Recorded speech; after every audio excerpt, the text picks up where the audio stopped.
আজি এটা বিশেষ কথা আপোনালোকক অৱগত কৰিব বিচাৰিছোঁ। হয়তো আপোনালোকে গম পাইছেই, অহা 12 ফেব্ৰুৱাৰী তাৰিখে অসমৰ মাননীয় মুখ্যমন্ত্ৰী ডক্টৰ হিমন্ত বিশ্ব শৰ্মা ডাঙৰীয়া সৰুপথাৰ সমষ্টিৰ ৰজাপুখুৰী শ্যামগাঁৱলৈ আহিব। ভাৰতীয় জনতা পাৰ্টিৰ এটা ৰাষ্ট্ৰীয় পৰ্যায়ৰ কাৰ্যসূচী গাঁও চলো। গাঁৱলৈ গৈ গাঁৱৰ ৰাইজৰ সৈতে মত বিনিময় কৰি যোৱা 10টা বছৰৰ মোদী চৰকাৰৰ সফলতাসমূহ ৰাইজৰ লগত শ্বেয়াৰ কৰা, ৰাইজৰ সমস্যাসমূহ বুজোৱা, লগতে ৰাজ্য চৰকাৰৰ আঁচনিসমূহৰ সম্পৰ্কতো মত বিনিময় কৰিবৰ বাবে প্ৰত্যেক কাৰ্যকৰ্তাই গাঁৱত এৰাতি যাপন কৰা আৰু গাঁৱৰ লোকৰ লগত আলোচনা কৰা এটা সিদ্ধান্ত হৈছে। আৰু সেই সিদ্ধান্তৰ অংশ হিচাপে অসমৰ মাননীয় মুখ্যমন্ত্ৰী মহোদয়ে অসমৰ প্ৰায় 27,000 গাঁৱৰ ভিতৰত সৰুপথাৰ সমষ্টিৰ ৰজাপুখুৰী শ্যামগাঁৱত ৰাইজৰ সৈতে মত বিনিময় কৰিবৰ বাবে নিৰ্বাচিত কৰিছে। আমি স্থানীয় বিধায়ক হিচাপে গৌৰৱ অনুভৱ কৰিছোঁ, কাৰণ মুখ্যমন্ত্ৰী মহোদয়ে আমাৰ গাঁওখনক ইয়াৰ বাবে নিৰ্বাচিত কৰিছে। সেইদিনা আবেলি তেখেত আহি উৰিয়াম ঘাটত উপস্থিত হ'বহি। উৰিয়াম ঘাটত তেখেতক দলীয় কাৰ্যকৰ্তাসকলে স্বাগতম জনাব, আদৰণি জনাব। কাৰণ ইয়াত যি ঠাইত আমি ৰজাপুখুৰী শ্যামগাঁও বৌদ্ধ মন্দিৰৰ প্ৰাংগণত গাঁওবাসীৰ সৈতে তেখেত মিলিত হ'ব, ইয়াত স্থান কিছু কম হ'ব।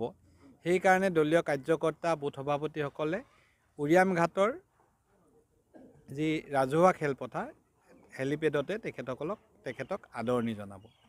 তাৰ পাছত মুখ্যমন্ত্ৰী মহোদয় ইয়ালৈ আহিব। এইখন এখন 100% জনজাতি লোকৰ গাঁও। ধৰ্মীয়ভাৱে তেখেতসকল বৌদ্ধ ধৰ্মাৱলম্বী আৰু ঐতিহ্য পৰম্পৰাৰ ফালৰ পৰা এখন অতি চহকী গাঁও।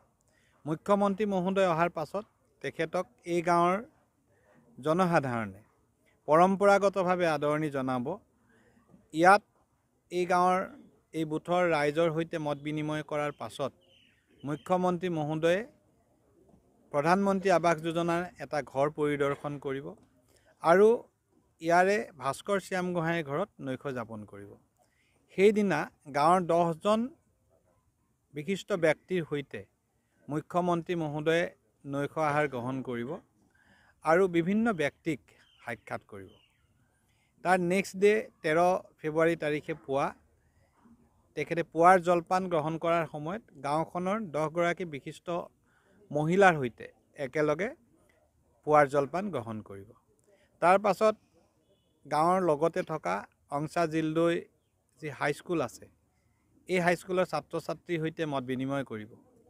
এইখন স্কুলে যোৱা 5টা বছৰ জিলাখনৰ ভিতৰত হাইস্কুলৰ ফলাফলৰ ক্ষেত্ৰত শ্ৰেষ্ঠ বিদ্যালয় হিচাপে নিজকে পৰিচয় দিবলৈ সক্ষম হৈছে, ভাল শিক্ষা প্ৰদান কৰি আহিছে। আৰু এই বিদ্যালয়খনলৈ ইতিমধ্যে বিভিন্ন আঁচনিৰ জৰিয়তে আমি প্ৰায় 4 কোটিতকৈ অধিক টকা আবণ্টন দিছোঁ। ছাত্ৰ ছাত্ৰীসকলক লগ পোৱাৰ পাছত মুখ্যমন্ত্ৰী মহোদয়ে বৰপথাৰত যি অস্থায়ী হেলিপেড হ'ব তালৈ যাত্ৰা কৰিব আৰু যাত্ৰাপথত বৰপথাৰত যি নৱনিৰ্মিত ভাৰতীয় জনতা পাৰ্টিৰ কাৰ্যালয়, সেই কাৰ্যালয় উদ্বোধন কৰিব। 12 তাৰিখে আহি 13 তাৰিখে যোৱা এই সময়ছোৱাৰ ভিতৰত বিভিন্ন লাভাৰ্থীক, যিসকল বেনিফিচিয়াৰী আছে তেওঁলোকক লগ কৰিব। ছাত্ৰ সংগঠন বা জনজাতীয় সংগঠন, ৰাজহুৱা সংগঠনৰ বিষয়ববীয়াকো তেখেতে সাক্ষাৎ কৰিব। আৰু আমি আশা কৰিছোঁ যে খুব এটা আমাৰ কাৰণে স্মৰণীয় দিন হ'ব। আৰু গাঁওবাসীয়ে তেখেত আহিব বুলি গম পোৱাৰ লগে লগে গাঁৱত অতি উৎসাহ পৰিলক্ষিত হৈছে। এই গাঁৱৰ ৰাইজৰ বাবে এটা উৎসৱৰ সদৃশ পৰিৱেশ হৈছে। আৰু অসমৰ বিভিন্ন ঠাইত চাকৰি সূত্ৰে থকা ব্যক্তিসকলো গাঁৱলৈ উভতি আহিছে। আৰু মুখ্যমন্ত্ৰীৰ এই যাত্ৰাটোৰ বাবে তেখেতসকলে নিজাববীয়াকৈ গাঁওখন সজাই পৰাই তুলিছে। আমি সকলোৰে সহায় সহযোগিতা কামনা কৰিছোঁ আৰু এটা স্মৰণীয় মুহূৰ্তৰ বাবে আমি অপেক্ষা কৰিছোঁ।